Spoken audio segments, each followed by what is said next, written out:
Alors, nous voilà parvenus à la fin de ce cours, dernière session pour boucler la boucle, où nous allons parler du plan de rédemption. Et alors voilà, le plan de rédemption et le royaume de Dieu. Le plan de rédemption en Jésus-Christ n'est pas de nouveauté, ça n'a pas été un plan B, c'est pas une parenthèse, c'est le plan éternel de Dieu. On a vu ça dans 2 Timothée 1,9, Tite 1,2. Avant la fondation du monde, Dieu avait résolu ce plan en lui-même. Le plan de rédemption accomplit ce qui était l'intention initiale, révélée protologiquement dans l'alliance des œuvres, dans le royaume de la création. La vie éternelle qu'Adam devait atteindre, c'est Christ qui l'a amené. Le royaume d'Israël était au service de ce plan. Servait à manifester comment Dieu allait accomplir ce plan par une révélation typologique que Dieu révélait dans ce royaume et dans les alliances du royaume d'Israël. Mais même si ce plan est révélé clairement dans la parole de Dieu, Paul parle de l'intelligence qu'il a du mystère de Christ. Et on voit qu'il a fallu compléter la compréhension des disciples, des apôtres, parce que même après la résurrection, les disciples ne comprenaient pas encore le caractère universel du plan de Dieu. Ils semblaient encore attendre un royaume spécifiquement juif quand ils disent que c'est en ce temps que tu vas restaurer le royaume d'Israël. Et Jésus, donc, leur dit, c'est pas à vous de connaître le temps et les moments. C'est pas dans le sens où ce qu'ils ont dit va arriver, mais Dieu va aller répandre sur eux quelques jours plus tard le Saint-Esprit à la Pentecôte. Et là, ils ont commencé à comprendre que le trône de David ne va pas être à Jérusalem, il est au ciel, que Christ règne, qui manifeste déjà son règne. Donc, quand ils ont été remplis du Saint-Esprit, ils ont commencé à comprendre plus clairement. Donc, il restait un mystère à mettre en lumière. Et donc, c'était le rôle du ministère apostolique. Jésus leur a dit que quand ils seraient remontés, il leur donnerait l'Esprit qui les conduirait dans toute la vérité, qui prendrait de sa gloire pour leur partager. Et donc, le ministère apostolique, son rôle, c'était de mettre en lumière la pleine dispensation de cette alliance de grâce en expliquant à partir des Écritures de l'Ancien Testament, mais en complétant les Écritures, la parole alliantielle écrite de Dieu qui allait être rédigée par le ministère apostolique. Et donc, ils allaient amener la pleine révélation qui était encore manquante. Et au terme du ministère apostolique, on a la fermeture du canon, puisque la révélation est complète et que nous avons tout ce qui est nécessaire. Il ne restera plus qu'à la méditer, à l'interpréter pour qu'au fil des siècles, l'Esprit de Dieu puisse éclairer l'Église pour avoir une pleine intelligence sur ce mystère de Christ qui a été révélé dans la parole de Dieu. Maintenant, pour terminer, j'aimerais qu'on se penche sur le plan de rédemption, mais surtout sur le rapport entre Israël et l'Église dans ce plan de rédemption. Comment réconcilier les deux testaments, ce que Dieu a pu faire. Bon, j'imagine que vous avez déjà une bonne idée là, avec tout ce qui a pu être dit dans ce cours, mais on va revenir sur ce rapport, Israël et l'Église, et on va terminer avec des questions reliées au royaume de Dieu et à son administration présente. Alors, pour regarder le rapport entre Israël et l'Église, voici un petit tableau qui récapitule les points principaux qu'on doit prendre en considération. Alors, Israël, qu'est-ce qui leur appartient? L'apôtre Paul nous dit les alliances sont à nos pères. Donc, les alliances, c'est lesquelles? Abraham, Moïse, David, qui sont des alliances terrestres, mais basées sur une promesse que Dieu a faite. Donc les alliances de la promesse qui appartiennent à Israël. Pour l'Église, de quoi est-ce que l'Église hérite? Ben, elle hérite de l'alliance céleste accomplie, la nouvelle alliance. Qui fait partie d'Israël? Les descendants physiques d'Abraham. Qui fait partie de l'Église? Les descendants spirituels d'Abraham. En quoi consiste la circoncision pour le peuple d'Israël? C'est une circoncision dans la chair. Pour l'Église, c'est une circoncision du cœur. La circoncision dans la chair exige l'obéissance à la loi. La circoncision du cœur démontre que la loi est accomplie. En nous qui croyons, par l'Esprit, on a donc un cœur nouveau qui désire garder la loi de Dieu parce que Christ a tout accompli, la justice. Comment on entre en Israël? Ben, il faut y naître, ceux qui sont nés de la chair. Comment on entre dans l'Église? Il faut naître de l'Esprit, naître de nouveau. Donc, Israël, ce sont ceux qui sont les Juifs extérieurement, Juifs par les lois externes, et l'Église, ce sont les Juifs intérieurement. Donc, Israël, c'est la postérité naturelle d'Abraham. Le Nouveau Testament identifie clairement un peuple juif national. Romains 4.1, Romains 11.1, 2 Corinthiens 11.22, donc des versets qui nous permettent de distinguer, parce que parfois, on a les dispensationalistes d'un côté qui voient peut-être moins la continuité du plan de salut, du plan de rédemption, de l'alliance de grâce entre Israël et l'Église. Mais on a de l'autre côté aussi les presbytériens qui considèrent que Israël, c'est l'Église. Alors qu'en réalité, le Nouveau Testament distingue entre Israël et l'Église, entre ceux qui appartiennent au peuple de l'Ancienne Alliance, qui sont invités à devenir plus qu'un Israël naturel, mais un Israël spirituel. Mais donc, l'Écriture n'appelle pas le peuple juif de l'Ancien Testament l'Église ou l'épouse. Il y a un reste dans l'Église, dans Israël de l'Ancien Testament, qui est le peuple élu, qui peut être considéré comme l'Église de l'Ancien Testament sous une forme embryonnaire, mais c'est une erreur de confondre les deux, puis c'est une erreur aussi de les séparer de manière antithétique, comme si c'était deux peuples avec deux destinées différentes qui n'ont pas la même place dans le plan de Dieu. Oui, d'une certaine façon, il y a une alliance terrestre, mais qui converge vers cette nouvelle alliance en Jésus-Christ. Et il n'y a plus d'ancienne alliance qui subsiste une fois que la nouvelle a été établie. Ce qui est ancien est prêt de disparaître, et à notre époque maintenant, ça a disparu. Et donc, Israël est redevenu au statut des autres nations. Donc, leur héritage, c'était les alliances. C'était aussi d'amener le Christ selon la chair, de qui est issu le Christ selon la chair. Et cette expression-là est importante parce que ils sont apparentés à Christ. Ils sont en quelque sorte, Christ est à Israël, mais selon la chair, dans le sens où la relation qu'ils avaient avec lui est une relation naturelle. La parole est venue chez les siens. Alors, ils sont à la parole, c'est le peuple de la parole? Non, parce que les siens ne l'ont point connu. Mais ils sont les siens dans le sens où Christ est issu selon la chair de ce peuple-là. Alors, c'était pour eux, ce Messie. Donc, Christ est le descendant d'Abraham, de David. C'est comme ça que s'ouvre le Nouveau Testament. Généalogie de Jésus-Christ, fils de David, fils d'Abraham. Ça s'adresse à ceux qui attendent, le peuple juif, qui attendent le Messie. Et donc, le but de l'Ancienne Alliance, c'était d'amener Christ, qui allait amener la Nouvelle Alliance. Alors, le royaume national d'Israël devait mener au royaume transnational de Christ, le royaume universel de Christ. Et donc, rejeter Christ, c'est compromettre son existence et son but comme juif, comme membre du peuple de l'Alliance.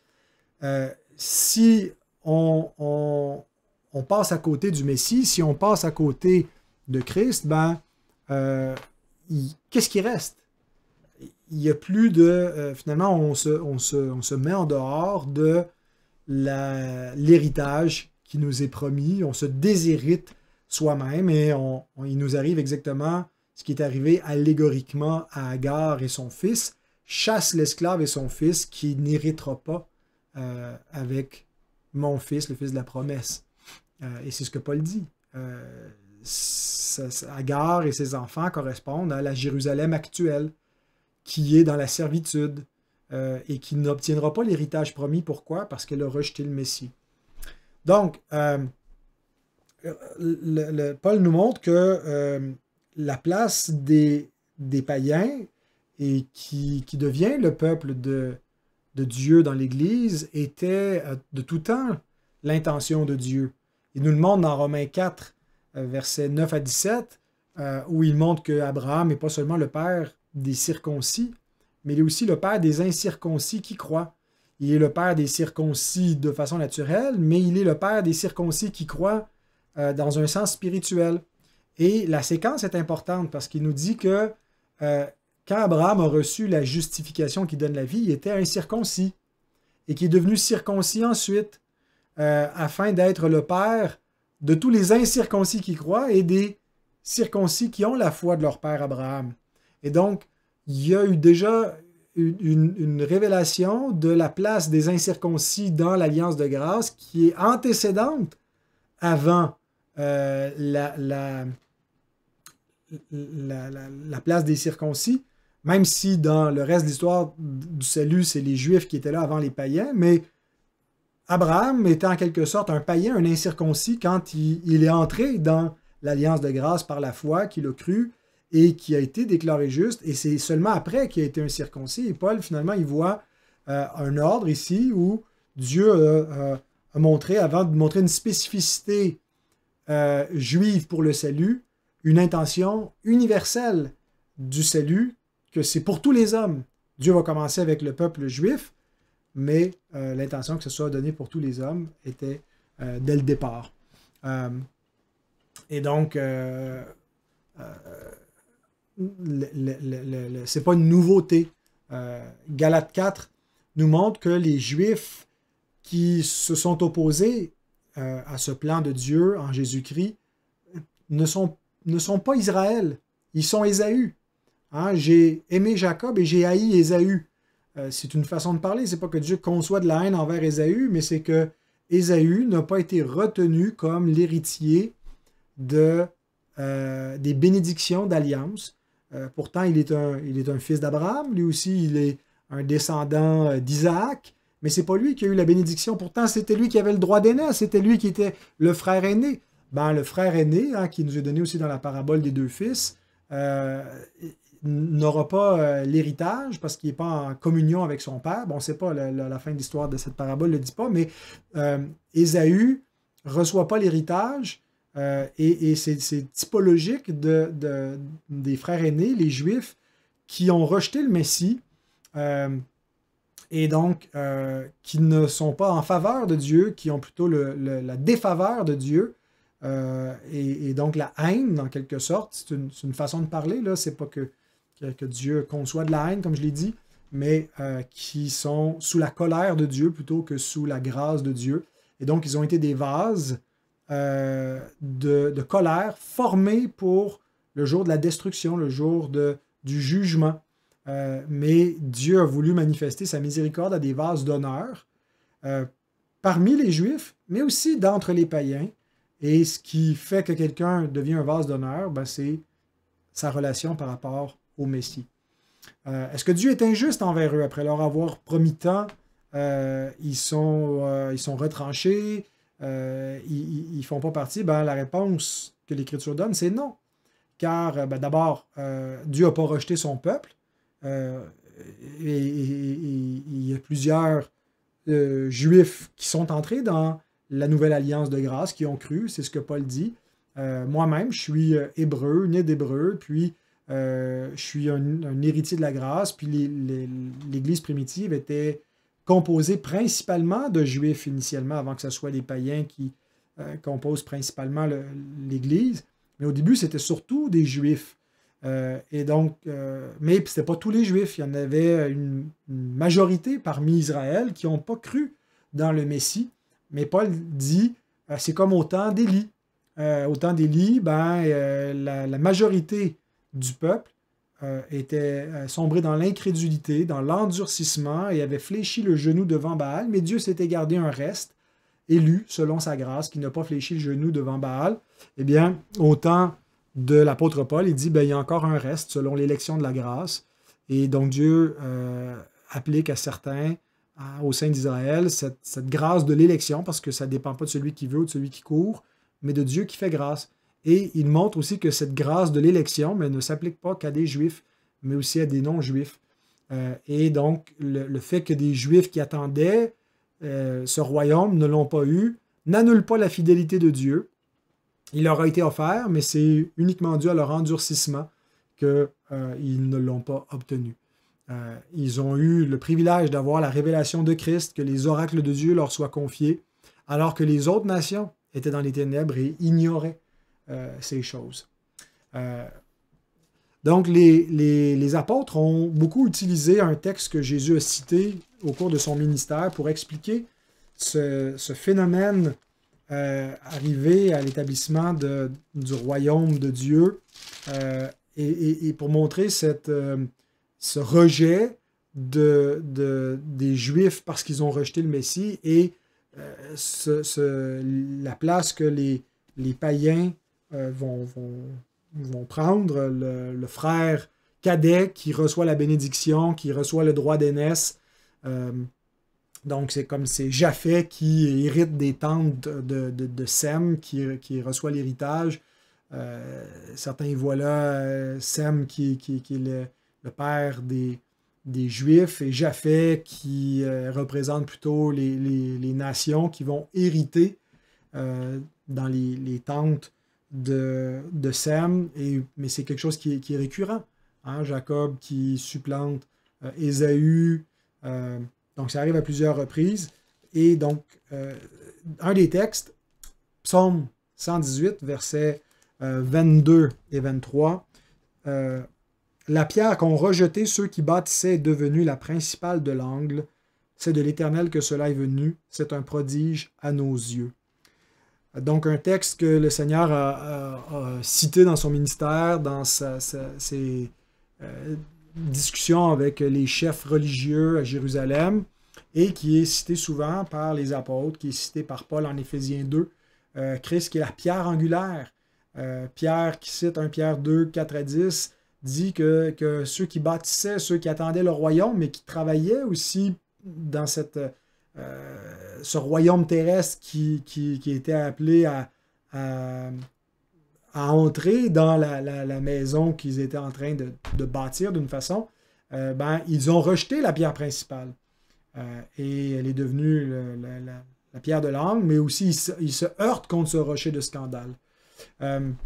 Donc, parce que le droit pour entrer dans cette famille n'est pas un droit naturel, mais spirituel. La parole est venue chez les siens ne l'ont point connue. Mais à tous ceux qui l'ont reçu, elle a donné le pouvoir de devenir enfants de Dieu, lesquels sont nés non pas du sang, ni de la chair, ni de la volonté de l'homme, mais de Dieu.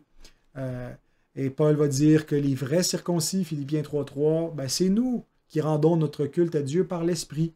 Le royaume, les alliances qui ont précédé ce royaume de Christ et cette nouvelle alliance en Christ sont maintenant abolies. Galates 3.24 nous dit que la loi avait pour but de conduire jusqu'à Christ. Donc, une fois que son travail est fait, elle tombe en désuétude. C'est pas qu'elle était mauvaise, la loi, c'est qu'elle a accompli son but, son travail. Hébreux 8.13, l'auteur fait l'exégèse de ce que Jérémie écrit dans Jérémie 31, quand Dieu déclare « Je ferai une alliance nouvelle ». Il réfléchit, donc si Dieu fait une alliance nouvelle, c'est qu'il déclare la première alliance ancienne. Or, ce qui est ancien, ça vieillit, c'est prêt de disparaître. C'était une alliance qui ne pouvait pas donner la vie. que le peuple n'a sans cesse transgressé. Et donc, il dit à ses lecteurs, des Hébreux qui sont venus à Christ, mais qui veulent retourner à l'Ancienne Alliance, ben, vous vous attachez à des réalités tangibles, visibles, à un temple, à un peuple, mais qui va bientôt disparaître. Parce que le Seigneur avait prophétisé aussi que ce temple allait être renversé, il ne restera pas ici pierre sur pierre, que la Nouvelle Alliance allait finir dans un jugement sur Israël, et c'est ce qui est arrivé en l'an 70. Donc, l'Ancienne Alliance est abolie. Et le seul statut qui est offert maintenant pour être considéré comme peuple de Dieu, comme Israël de Dieu, c'est la Nouvelle Alliance. Alors, il n'y a plus de statut pour les Juifs inconvertis en ce moment. Il ne faut pas les considérer comme si c'est le peuple de Dieu. Puis nous, on est l'Église, on n'est pas le peuple de Dieu, on est l'épouse. Non, le peuple de Dieu, ben, c'est l'Église. C'est comme ça qu'elle est appelée. L'Église n'est pas juste appelée l'épouse, elle est appelée le peuple de Dieu, une nation sainte, un peuple acquis. Ce sont les termes qui étaient utilisés pour décrire Israël dans le contexte de l'Ancienne Alliance, mais qui réfèrent maintenant eschatologiquement à l'Église. Donc, tout ça, ce n'est pas une théologie du remplacement. Ce n'est pas que Dieu remplace une catégorie d'hommes par un autre. Le seul remplacement qu'il y a, ce n'est pas les Juifs qui sont remplacés par les païens, c'est l'Ancienne Alliance qui est remplacée par la Nouvelle. Et donc, ce n'est pas une théologie de remplacement comme telle, c'est une théologie de succession, où là où devait mener l'Ancienne Alliance, ben, elle l'a mené, c'est amené jusqu'à Christ. Et Christ nous ouvre la nouvelle création, mais ceux qui refusent de passer par la porte, parce qu'il dit « Je suis la porte, je suis le chemin, la vérité et la vie, je suis le pain du ciel », ben, ceux qui l'ont rejeté, ben, ils se sont eux-mêmes déshérités. Et c'est dans ce sens-là qu'ils ne sont pas entrés dans ce qui était leur propre héritage. Et ce n'est pas qu'il y a eu un plan B ou qu'il y a eu un remplacement, mais l'offre qui leur était donnée en premier a été aussi faite pour tous les hommes. Et donc, il y a une succession parce que massivement, Israël a chuté, mais leur chute a été l'occasion de faire entrer les gentils dans l'alliance de grâce et ceux pour qui ce n'était pas la nature, ce n'était pas leurs alliances, ils n'avaient pas un droit de citer, ben, ils ont obtenu par adoption, par grâce, ces privilèges qui étaient d'abord réservés et offerts aux Juifs. Donc, c'est important de comprendre à la fois l'erreur du dispensationalisme qui donne un statut de peuple de Dieu aux Juifs alors qu'il n'y a pas que leur alliance a expiré et qu'ils ne sont pas entrés dans la nouvelle alliance, mais en même temps, l'erreur presbytérienne de confondre l'Église et Israël et de faire du peuple de l'Ancien Testament l'épouse de Christ. C'est ce qu'on pourrait appeler la tribu de Dan ou la tribu de Benjamin ou même la tribu de Judas, l'épouse de Christ ou le corps de Christ. Nulle part l'Écriture fait cela. Elle considère, oui, qu'il y avait un reste élu selon la grâce, qui font partie du peuple élu, mais que, comme tel, le royaume d'Israël était une structure terrestre, transitoire, préfigurative, typologique du peuple que Christ est venu racheter. Et donc, il y a une distinction substantielle entre les deux. Alors maintenant qu'on a regardé cette distinction entre Israël et l'Église, terminons avec 4 considérations concernant le royaume de Dieu. Le royaume inauguré, les clés du royaume, les sacrements du royaume et la consommation du royaume. Alors, les apôtres ont basé leur... j'ai sauté une petite section dans mes notes, en fait, je ne suis pas encore tout à fait rendu à la question du royaume, mais simplement, toujours dans la notion du plan de rédemption, donc on a insisté sur, il y a un rapport de continuité, de discontinuité entre Israël et l'Église, où même s'il y a des points communs, on ne peut pas considérer qu'il y a une identité d'essence entre les deux. C'est pas exactement la même chose. Mais il y a des éléments aussi de continuité dans les deux testaments et dans l'histoire du peuple d'Israël et de l'Église quand on considère l'Évangile et la loi. Les apôtres ont basé leur prédication sur l'accomplissement historique en Jésus, mais ils ont utilisé l'exemple des croyants de l'Ancien Testament et d'Abraham et des patriarches et les Écritures de l'Ancien Testament pour appuyer l'Évangile qu'ils prêchaient. Et donc, pour eux, ce n'était pas une nouveauté.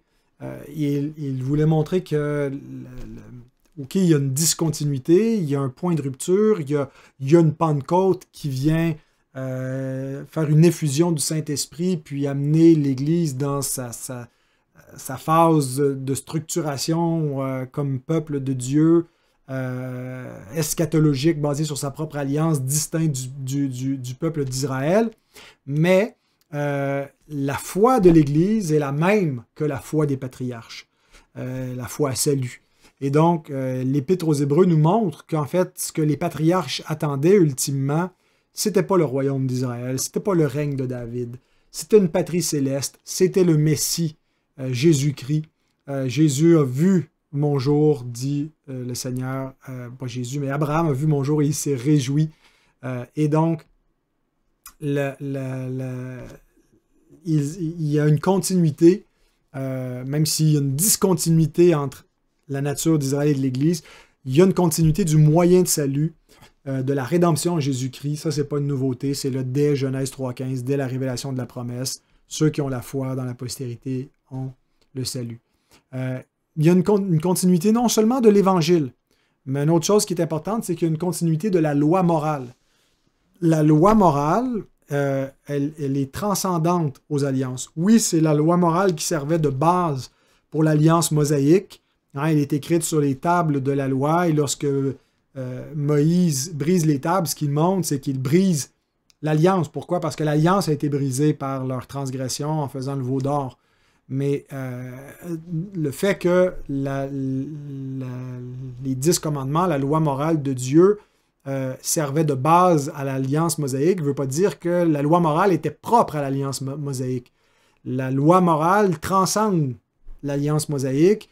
Elle est une loi qui est au-dessus de toutes les alliances parce qu'elle révèle le caractère saint de Dieu et sa moralité. Et elle est écrite dans le cœur même de ceux qui n'ont pas la loi, qui n'étaient pas le peuple juif. Les païens ont le témoignage de la loi écrite dans leur cœur, c'est la loi morale. Et donc, il y a une continuité, il y a un maintien de la loi morale de Dieu au travers de toutes les alliances, depuis Adam jusqu'à Christ. Et donc, dans la nouvelle alliance, il y a une loi morale. Quand l'Écriture nous dit qu'on doit accomplir la loi de Christ, la loi de Christ, c'est quoi? Ben, c'est les commandements qu'il a reçus de son Père et qui nous dit qu'on doit, nous aussi, pratiquer ces commandements-là. Ce que vous avez vu de moi, comment vous m'avez vu vivre, vous devez le reproduire. Jean nous dit qu'on doit marcher dans ses traces, qu'on doit garder les commandements de Dieu, que si on ne garde pas les commandements, ben, on n'est pas son disciple. Donc, c'est la loi morale, mais on n'est pas avec la loi morale dans le même rapport qu'on pouvait l'être sous la loi des œuvres ou sous la loi de Moïse comme une loi à réussir à accomplir. Pour nous, la loi, elle est déjà accomplie et donc on suit la loi comme règle de vie, mais pas pour atteindre la vie, mais comme le fait qu'on est des créatures nouvelles et que la loi est écrite sur nos cœurs en étant régénérés, ce n'est plus la corruption, mais c'est un cœur nouveau qui veut accomplir la loi. C'est une des promesses de la Nouvelle Alliance. Dieu dit, je mettrai ma loi dans leur cœur, je l'écrirai dans leur esprit. Et donc, la loi est maintenue. Donc, autant qu'on a une continuité de l'Évangile, on a une continuité de la loi morale dans toute la révélation et dans toutes les alliances. Et donc, ce rapport dans le plan de rédemption, de continuité, évangile, loi, on le voit comment il se profile dans Dieu prend un peuple selon la chair, Israël, pour établir un peuple selon l'esprit, les Israélites en esprit, ceux qui sont circoncis de cœur. Il révèle au travers de cette transition-là une unité au travers de la loi, un peuple selon la chair qui ne peut pas accomplir la loi et qui est maudit par la loi. Mais il y a un descendant qui sort de ce peuple-là qui va les sauver, qui vient accomplir la loi et qui écrit par son esprit la loi sur leur cœur, qui devient un peuple selon l'esprit. Donc, l'unité loi-évangile ou loi-grâce, ancienne, nouvelle alliance, il y a une continuité organique. Donc, on ne peut pas juste être dans l'idée d'un rapport antithétique conflictuel, Israël opposé à l'Église, l'Évangile opposé à la loi. Il y a vraiment ce développement organique où, oui, il y a des antithèses, il faut faire les bonnes nuances pour éviter de confondre la loi et l'Évangile ou Israël et l'Église, mais il faut voir en même temps toute l'harmonie du déploiement du plan de Dieu.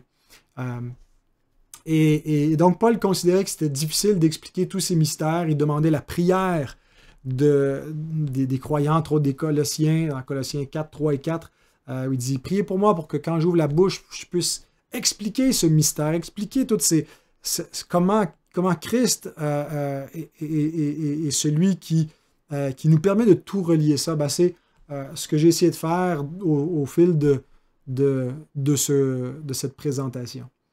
Donc, ce qui nous amène maintenant à la question du royaume de Dieu sous ces 4 aspects-là. Alors, comment le royaume actuel de Christ est-il lié au royaume éternel final? Est-ce qu'on est dans le royaume final? Souvent, les dispensationalistes vont dire que nous, on spiritualise les promesses parce que quand on lit les promesses de l'Ancien Testament concernant le royaume messianique, c'était pas seulement comme ce qu'on vit aujourd'hui dans l'Église, une Église qui est bien imparfaite, qui se divise, où il y a eu des guerres de religion, mais c'était décrit comme une paix sans fin, comme une harmonie parfaite. Alors, où est cette harmonie? Où est ce royaume de Christ? Donc, ils vont dire, il n'est pas encore venu, il va venir au millénium, et en ce moment, on n'est pas dans ce royaume de Christ.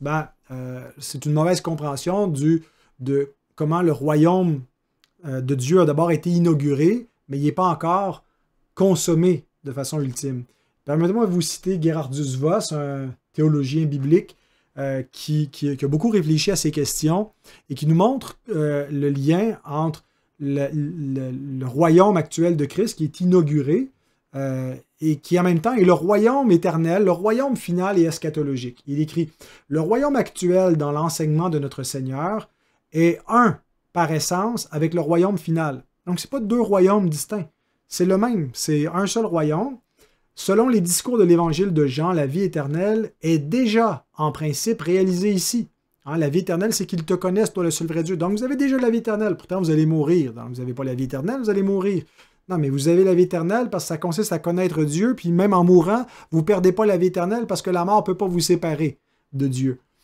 Paul montre qu'il y a un prélude au jugement dernier et à la résurrection finale dans la mort et la résurrection du Christ. Le jugement dernier a déjà eu lieu pour ceux qui sont en Christ parce qu'il a subi leur jugement. Donc, il n'y a plus aucune condamnation, aucun jugement. Il reste un jugement pour ceux qui ne sont pas en Christ. Mais en Christ, il y a déjà eu ce jugement et le commencement de la nouvelle création, ça a commencé avec Christ. Christ est le premier-né, les prémices de la nouvelle création, en étant le premier-né d'entre les morts. Et que la vie nouvelle dans l'esprit est les prémices de l'état céleste à venir. Donc, est les prémices. Donc, d'avoir la vie nouvelle dans l'esprit, c'est les prémices, c'est le gage, c'est les arts de l'état céleste à venir. Donc, actuellement, ceux qui sont régénérés par l'esprit goûtent le ciel, mais ils n'y goûtent pas pleinement. Ils y goûtent en espérance, ils y goûtent un petit peu par l'esprit. Alors, l'état eschatologique est donc arrivé. La grande intrusion du siècle à venir a déjà été faite dans l'histoire présente. Et dans plusieurs références qui nous montrent que le royaume annoncé par les prophètes n'est pas à venir. Il est déjà là, mais pas encore. Donc, c'est ce qu'on appelle le déjà et le pas encore. Alors, si on regarde là, dans la séquence du déploiement de la théologie du royaume, on a d'abord une révélation du royaume eschatologique, mais de manière protologique, dans le Jardin d'Éden. Et finalement, on a le déclin de ce royaume, la chute. Ensuite, on a un royaume typologique en Israël, et finalement, on a le royaume eschatologique, qui est la forme finale du royaume. Et donc, le royaume est arrivé, parce que le roi est venu, et quand Christ vient, et que son ambassadeur, celui qui est le héros du roi, celui qui lui ouvre la voie, qui prépare la route pour le Seigneur, qui crie dans le désert, donc, il inaugure le royaume. Alors, le royaume est arrivé, on a eu une intrusion de la puissance du siècle à venir, du siècle de la résurrection, lorsque le roi entre dans le monde. Et il n'y en aura pas d'autre royaume après lui. Quand Christ va revenir, ça ne sera pas un autre royaume. C'est ce même royaume, mais en ce moment, il est inauguré. Il n'est pas encore consommé. Ce n'est pas la forme finale du royaume. Et donc, c'est ce qu'on appelle le déjà et le pas encore. Le déjà et le pas encore, c'est le fait que, et je trouve qu'un des meilleurs textes pour nous exprimer ce que signifie cette expression utilisée par les théologiens se trouve dans l'Épître aux Hébreux, au chapitre 2. Hébreux 2.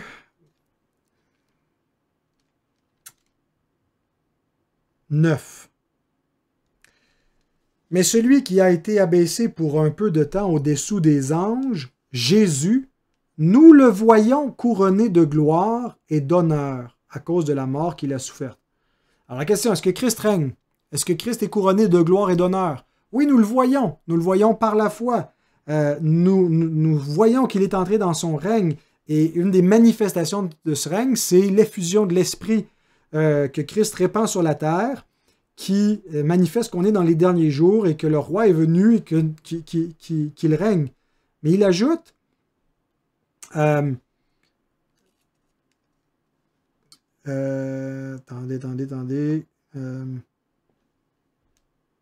En fait, excusez, ça c'est ce que nous voyons, mais au verset précédent, il est dit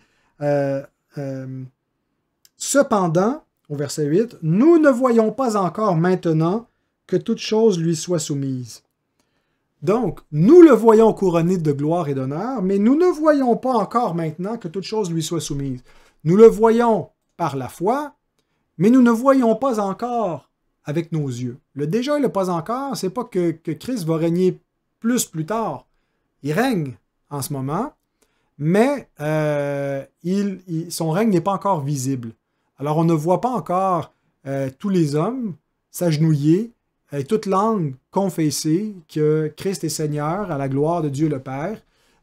Et donc, Christ est assis sur son trône, il attend que ses ennemis deviennent son marchepied, et il donne aux hommes la possibilité d'entrer dans son royaume. Mais la façon que son royaume avance, c'est pas par des armes physiques, c'est pas par le rachat de la culture, c'est par la prédication de l'Évangile. C'est en annonçant que Christ est Seigneur, c'est en prêchant tout le conseil de Dieu que des hommes sont sauvés et qu'ils entrent sous la seigneurie de Christ. Alors c'est comme ça que son royaume avance, pas avec des armes spirituelles. Donc, l'Église est la forme actuelle du royaume inauguré. Elle est le lieu où se trouvent ceux qui attendent les nouveaux cieux et la nouvelle terre. Elle est l'épouse et le corps de Christ, ce que n'était pas Israël. Il ne faut pas équivaloir les deux groupes, je le répète. L'Église, elle est la nouvelle création dans le présent siècle mauvais. Donc, elle est la manifestation visible de ce royaume sur terre. Alors, le royaume est inauguré. L'Église, elle est un peu l'ambassade de ce royaume, hein, parce que le royaume, c'est un royaume du ciel. Jésus dit « Mon royaume n'est pas de ce monde ». Donc, nous appartenons à une patrie céleste. Alors, sur terre, qu'est-ce que nous sommes? Nous sommes une ambassade du royaume céleste, jusqu'à ce que Christ ait complètement établi son royaume jusqu'aux confins de la terre et qu'il revienne et qu'il manifeste sa gloire et son jugement. En attendant, l'Église doit exercer les clés du royaume. Alors, les clés du royaume, c'est un pouvoir pour légiférer au nom du Seigneur, mais en particulier pour admettre ou exclure dans le royaume qu'est l'Église ceux qui en font partie et exclure ceux qui n'en font pas partie. Donc, l'Église est ouverte à tous, mais tous ne sont pas à être considérés comme étant l'Église s'ils ne confessent pas Christ et s'ils ne vivent pas selon les ordonnances du roi. Donc, on est une nation, on est un peuple, mais différent des autres. On n'a pas comme une ambassade, c'est-à-dire un territoire ou avec un parlement.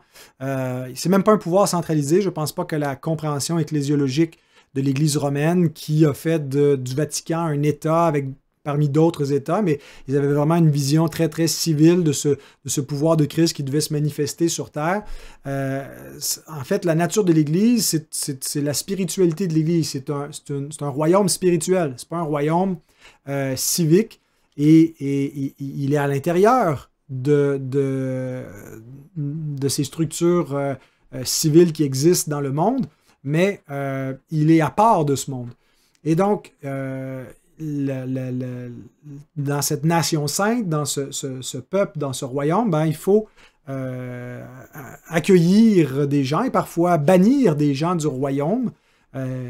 Et donc, pour ça, c'est le pouvoir des clés du royaume qui est confié d'abord aux apôtres et en particulier à l'apôtre Pierre dans Matthieu 16. Tu es Pierre, sur cette pierre, je bâtirai mon église, les portes du séjour des morts ne prévaudront point contre elle, je vais te donner les clés du royaume des cieux, ce que tu vas lier sur la terre va être lié dans le ciel, ce que tu vas délier sur la terre va être délié dans le ciel. Et plus loin, cette expression est reprise et donnée à l'église dans Matthieu 18. Si ton frère a péché, va reprendre-le, mais s'il refuse d'écouter l'Église, qu'il soit pour toi comme un païen, comme un publicain, ce que vous lirez sur la terre sera lié dans le ciel, ce que vous délierez sur la terre sera délié dans le ciel. Donc le pouvoir apostolique des clés, c'est-à-dire que les apôtres ont eu le pouvoir c'était les envoyés plénipotentiaires pour légiférer au nom du Seigneur et déclarer, parler en son nom, annoncer l'Évangile et toute la doctrine qui est nécessaire de croire et à laquelle on doit se soumettre pour pouvoir être considéré comme un enfant du royaume. Si on s'oppose à eux, on s'oppose à Dieu, donc on est excommunié, rejeté de ce royaume. Ça n'implique pas d'être mis à mort. Ce n'est pas un pouvoir civil, ce n'est pas le pouvoir de l'épée. Le pouvoir de l'épée est donné dans l'alliance noaïque aux autorités civiles, mais le pouvoir des clés, qui est beaucoup plus limité au niveau terrestre dans les dommages qu'il peut faire, a un beaucoup plus grand impact spirituellement parce que c'est le pouvoir d'admettre ou d'exclure du royaume. Mais ce n'est pas un pouvoir arbitraire que l'Église... L'Église ne peut pas constituer quelqu'un par sa simple parole à l'intérieur du royaume ou l'exclure. C'est un pouvoir déclaratif. C'est Christ qui bâtit son Église. Quand il dit à Pierre qu'il lui donne les clés, juste avant, il a dit « Je bâtirai mon Église ». Comment est-ce qu'il bâtit son Église? En ajoutant des pierres vivantes qui sont converties par la prédication de l'Évangile. Mais il donne à l'Église une responsabilité de garder l'Église pure en exerçant la discipline. Alors, on joint le royaume par l'alliance. L'appartenance à l'alliance est manifestée comment? Par le baptême et par la participation à la Sainte Seine, où on était tous baptisés en un seul esprit pour former un seul corps. Le baptême de l'esprit, ceux qui sont régénérés, le manifestent par le baptême d'eau. Donc, comme la régénération nous fait membres spirituels du corps de Christ, le baptême d'eau nous fait membres du corps local de croyants et on participe à la table du Seigneur. Et seuls ceux qui peuvent professer leur allégeance au roi ont droit aux ordonnances du royaume. Mais on garde aussi le royaume par l'alliance. De la même façon que le temple devait être gardé sous l'Ancienne Alliance, l'Église doit être gardée, préservée par la discipline de l'Église. Il y a une discipline préservatrice et il y a une discipline punitive. La discipline préservatrice, c'est que tous les disciples sont disciplinés par la parole de Christ et mangent à la table du Seigneur comme un moyen pour les garder en communion. Et donc, c'est pour nous préserver. Mais la discipline punitive, c'est pour retirer du milieu des croyants les faux croyants. Parce qu'il s'introduit des gens qui professent rapidement la foi, mais ils n'ont pas la vraie foi. La semence qui tombe dans les endroits pierreux, qui pousse vite, mais qui se dessèche vite aussi. Et donc, il y aura des faux croyants, et c'est ce qui nous est dit. Il ne faut pas se surprendre, il ne faut pas non plus être trop exigeant avant d'admettre quelqu'un dans le royaume en se disant d'un coup qu'il n'est pas un vrai croyant. C'est pas grave. on va le retirer du royaume de l'Église par la suite. On doit simplement exiger une profession de foi crédible envers le roi, Christ comme Seigneur, Christ comme Sauveur. Et si quelqu'un croit cela, ben, il peut être baptisé. Même si on peut avoir des doutes, est-ce qu'il a vraiment compris, est-ce que son... bon, je parle d'une profession de foi qui est minimalement crédible. Si quelqu'un a une vie complètement en désordre, il n'est peut-être pas dû tout de suite pour être baptisé parce que ce qui démontre véritablement un engagement envers Christ. Mais si quelqu'un lutte encore avec le péché, il est tout à fait propice au baptême, parce que qui ne pêche pas après avoir été sauvé? Et donc, la discipline punitive, ben, c'est lorsqu'il y a de faux croyants qui doivent être éloignés du royaume. Et parfois, on peut excommunier quelqu'un qui, par la suite, va vraiment se repentir. C'est le cas de l'homme adultère, profane dans 1 Corinthiens, qui est excommunié, mais qui, dans 2 Corinthiens, Paul incite l'Église à le pardonner, à le réintégrer.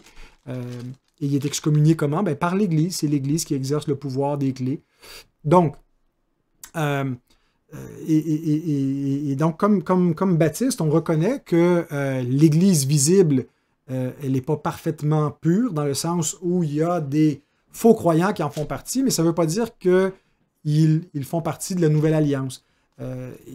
Ils sont pas là de droit, mais de fait. Hein, pour faire une distinction qui appartient au monde juridique, là, de jure et de facto. Est-ce qu'on est là par un droit?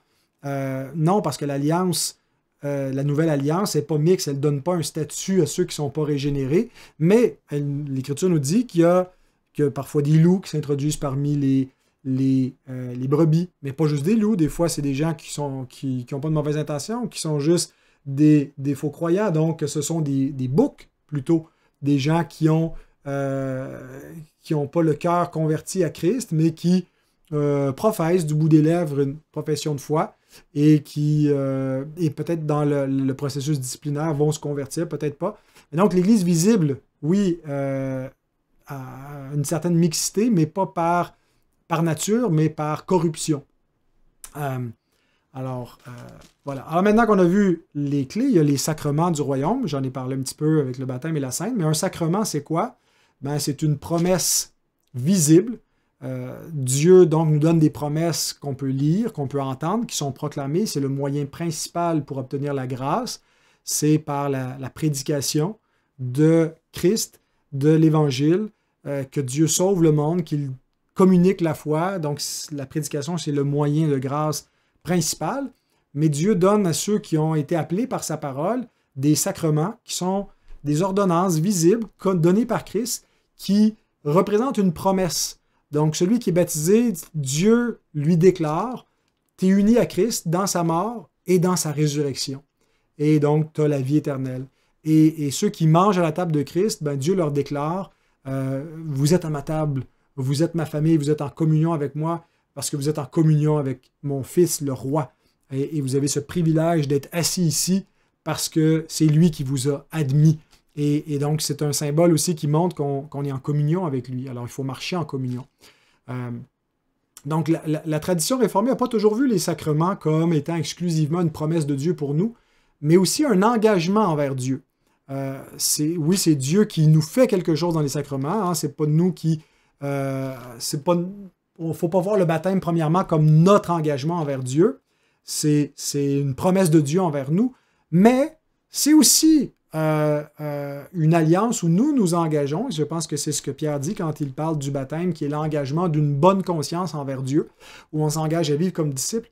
La table du Seigneur, est-ce que ce n'est pas un moyen de grâce qui doit être pris avec discernement pour ceux qui marchent fidèlement avec le Seigneur, de peur que en étant infidèle, c'est pas simplement la mise en garde d'un Corinthiens 11 du risque de manger un jugement contre soi, c'est pas seulement s'il y a des inconvertis qui mangent le repas du Seigneur, mais c'est aussi pour des enfants de Dieu qui vivent dans le désordre et que Dieu va discipliner, va châtier comme ses enfants pour les amener à la repentance, Alors, il ne s'agit pas ici des malédictions de l'Alliance, mais il s'agit ici des disciplines paternelles, comme on retrouve dans Hébreux 12. Dieu qui châtie ses enfants pour qu'ils prennent part à sa sainteté. Et donc, les sacrements sont des promesses visibles de Dieu envers nous, mais sont aussi un engagement ou un moyen par lequel nous nous engageons envers Dieu. Alors, le baptême, c'est donc cette promesse, comme j'ai décrit. Et qui sont les candidats au baptême? Ben, ceux qui ont reçu Christ, ceux qui professent leur foi en Christ. Je pense que les critères qu'on exige comme chrétiens pour être admis à la table du Seigneur devraient être les mêmes que ceux qu'on exige pour être admis au baptême. C'est une erreur de séparer les deux qui vient du sacramentalisme de l'Église romaine qui pensait que dans le baptême, on régénérait l'enfant parce que le baptême symbolise la régénération, mais on a fini par conférer au baptême une notion d'efficacité propre, ex opere operato, là, en baptisant, on opère la régénération. Et donc, les réformateurs ont hérité de cette pratique-là, mais ont rejeté cette notion de régénération baptismale. Mais on continue à baptiser les enfants en disant ben, c'est un signe d'alliance, ils sont admis dans l'alliance et ça vient les sceller dans ce statut de membre de l'alliance. Sauf qu'on ne leur donne pas le repas du Seigneur. Pourquoi? Parce que Paul dit que si quelqu'un ne discerne pas le corps de Christ, donc ne comprend pas l'Évangile, ben, il y a un risque pour lui. Donc on attend quoi? Qu'ils confirment leur foi en Christ avant qu'ils prennent part à la communion. C'est d'ailleurs ce que fait l'Église romaine aussi. Il y a une confirmation avant d'avoir une première communion. Mais en réalité, je pense qu'il devrait y avoir une confirmation de la foi par une profession pour pouvoir être admis au baptême. Et ça ne veut pas dire que les enfants sont de vulgaires païens s'ils ne sont pas baptisés. Ça veut juste dire qu'ils n'ont pas encore professé la foi, mais ils peuvent être tout à fait sauvés avant d'être baptisés. Donc, le repas du Seigneur est un moyen de grâce dans l'attente du Seigneur. Et chaque repas, ben oui, on regarde à la croix, mais on espère que ça va être notre dernier repas du Seigneur sans sa présence avec nous, parce qu'il a dit qu'il ne mangerait plus ce repas jusqu'à ce qu'il soit à la table avec nous dans son royaume. Et donc, c'est un moyen de nous mettre en attente et de faire persévérer les gens de son royaume pour manger à sa table. Donc, c'est une anticipation du banquet eschatologique final. Et on arrive à notre dernier point, la consommation du royaume. Au retour de Christ, il va apporter la consommation finale. C'est ce que dit Acte 17, 31, que Dieu a remis tout le jugement à un homme dont il a donné la preuve que c'est lui le juge en le ressuscitant entre les morts. Et donc Christ, c'est lui qui va amener ce jugement qui va manifester le règne de Dieu, la gloire de ce royaume, et que tous les autres royaumes terrestres vont complètement disparaître, vont être détruits par l'éclat de son avènement. Et donc le temps présent est un temps de patience et d'opportunité pour pouvoir entrer dans le royaume de Christ. Son retour va apporter la résurrection et le jugement final, et la bénédiction du royaume va être complète, va être parfaite et va être éternelle. Alors voilà, j'espère que vous avez appris des choses, j'espère que ça vous a édifié et béni. J'apprécierais si certains d'entre vous veulent prendre le temps de m'écrire, me partager ce que le Seigneur leur a permis peut-être de saisir au travers de cette exposition, ou peut-être aussi des critiques constructives. Est-ce qu'il y aurait des choses qui mériteraient d'être améliorées, qui manquaient de clarté, ou des points sur lesquels peut-être que j'ai pu passer trop vite.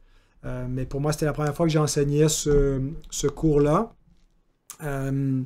J'ai pris beaucoup de plaisir à toute la préparation, à contempler une fois de plus la gloire de Dieu révélée en Christ dans les alliances qu'il a fait, en particulier dans l'alliance de sa grâce en Jésus-Christ. Et c'est ce que nous dit Paul dans 2 Corinthiens 3, que Moïse mettait un voile sur son visage. Pourquoi? Parce qu'il ne voulait pas que les Israélites s'attachent à quelque chose qui était certes glorieux, hein, tout cet épisode du mont Sinaï, puis de cette montagne embrasée, puis de la gloire visible de Dieu, mais c'était transitoire, C'était terrestre, c'était passager. Et aujourd'hui, qu'est-ce que nous faisons? Nous contemplons la gloire de Dieu qui est révélée dans la nouvelle alliance de Christ. Et tiens, je vais terminer avec ça en vous lisant simplement ce passage de Paul dans 2 Corinthiens qui finit bien.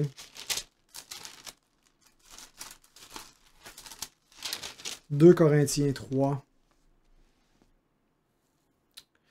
Il nous a, à partir du verset 6, il nous a aussi rendus capables d'être ministres d'une nouvelle alliance, non de la lettre, mais de l'esprit, car la lettre tue, mais l'esprit vivifie. Or, si le ministère de la mort, gravé avec des lettres sur des pierres, a été glorieux au point que les fils d'Israël ne pouvaient fixer les regards sur le visage de Moïse à cause de la gloire de son visage, bien que cette gloire fût passagère, combien le ministère de l'esprit ne sera-t-il pas plus glorieux? Si le ministère de la condamnation a été glorieux, le ministère de la justice est de beaucoup supérieur en gloire. Et sous ce rapport, ce qui a été glorieux ne l'a point été, à cause de cette gloire qui lui est supérieure. En effet, si ce qui était passager a été glorieux, ce qui est permanent est bien plus glorieux. Ayant donc cette espérance, nous usons d'une grande liberté, et nous ne faisons pas comme Moïse qui mettait un voile sur son visage pour que les fils d'Israël ne fixassent pas les regards sur la fin de ce qui était passager. Mais ils sont devenus durs d'entendement, car jusqu'à ce jour, le même voile demeure quand ils font la lecture de l'Ancien Testament, et il ne se lève pas parce que c'est en Christ qu'il disparaît. Jusqu'à ce jour, quand on lit Moïse, un voile est jeté sur leur cœur. Mais lorsque les cœurs se convertissent au Seigneur, le voile est ôté. Or le Seigneur, c'est l'Esprit, et là où est l'Esprit du Seigneur, là est la liberté.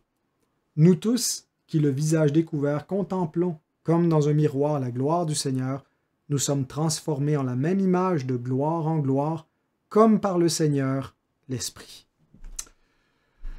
Notre Dieu, nous terminons en voulant élever nos cœurs vers toi et notre voix en reconnaissance, en gratitude, Seigneur. Merci de nous avoir permis de contempler, Seigneur, comme il est écrit ici, ta gloire, avec des visages découverts, parce que nous pouvons nous attacher à cette gloire-là. Elle n'est pas transitoire, c'est la gloire éternelle qui nous est révélée de façon mystérieuse et cachée, mais en même temps dans une pleine révélation qu'on reçoit par la foi et qui nous est communiquée par l'Esprit Saint, qui nous permet non seulement de contempler intellectuellement, mais même d'être transformés, de voir notre être comme Moïse dont le visage brillait. Nous, notre vie devrait refléter, briller la gloire de Christ dans notre façon de parler, d'agir, dans notre moralité, parce que nous devenons semblables à lui. Et Seigneur, tout ça est une grâce. Et Seigneur, ce que nous sommes en ce moment est bien petit, bien inférieur comparativement à ce qui s'en vient, à cette gloire magnifique, cet éclat dont on ne peut imaginer. Paul qui a vu un petit aperçu du ciel et qui a dit qu'il a entendu des paroles ineffables qui n'est pas donné aux hommes de pouvoir prononcer. C'est-à-dire comme nous soupirons après cette gloire éternelle. Et donne-nous d'être patients, donne-nous d'être fidèles dans l'attente de cela, donne-nous d'être courageux pour proclamer à des gens qui vivent dans un royaume de mort, de leur proclamer le prince de la vie et de vivre sur terre non pas comme des habitants de ce monde, mais comme des étrangers, des voyageurs, comme des citoyens des cieux, des co-héritiers de Christ et des enfants de Dieu. Seigneur, béni sois-tu, à toi la gloire, au nom de Jésus-Christ, notre roi. Amen.